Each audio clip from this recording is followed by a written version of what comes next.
I've always been interested in making things, but when it really started to take off was when I actually could get in a shed of my own. As I've got older and obviously afford more tools, better processes, things like that, then what I've made has become better and better. I think if you was to trace it back to find out where it all started in terms of making some of the crazy things that I've made today, I think you probably have to look at the Wall of Death. Because we built the Wall of Death because I had loads of pallets left over from the world's biggest bonfire that we didn't manage to get moved. So once we built that, we uploaded it onto the internet, and it was just like, oh, this is really cool, what else can we make?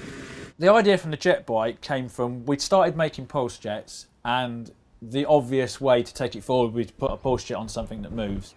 The jet was actually made from an old catering table out of a scrapyard. So my mate's mum had got rid of her bike, it was like an old rally shopper bike, and we thought, perfect, look at it, it looks old, it's rusty, it's just begging for a jet.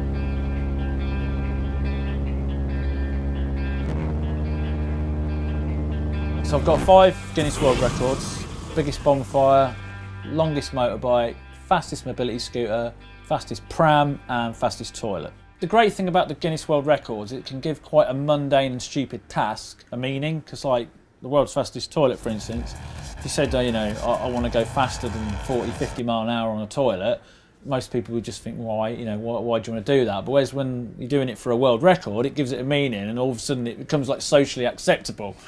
People's opinion of what you do, even though it's not really that important, it does help if they're behind you. Because what I've noticed since my videos and stuff have got a lot more popular is people are more willing to help me and give me stuff. The mobility scooter was given to me because the bloke who owns a shop in town watches all my videos, and he was kind of like, hey, I'll see what you can do with this. Whereas at the start, that never happened. It's kind of sad that it's that way round. It's like, well, if we kind of helped everybody out like that all the time, then God knows what would get made or done.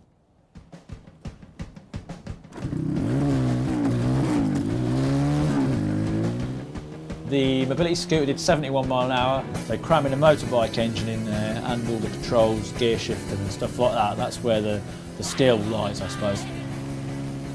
I don't worry too much about people emulating my things, because I think the people that have got the get up and go to want to try and do it anyway normally have enough common sense and nous to know when something's going wrong or not. I think it is a good time to be an inventor. Obviously, with the internet showing you how to do things, programs like Dragon's Den, if people want to learn to do something now, they can easily get the information, whereas before it was quite hard.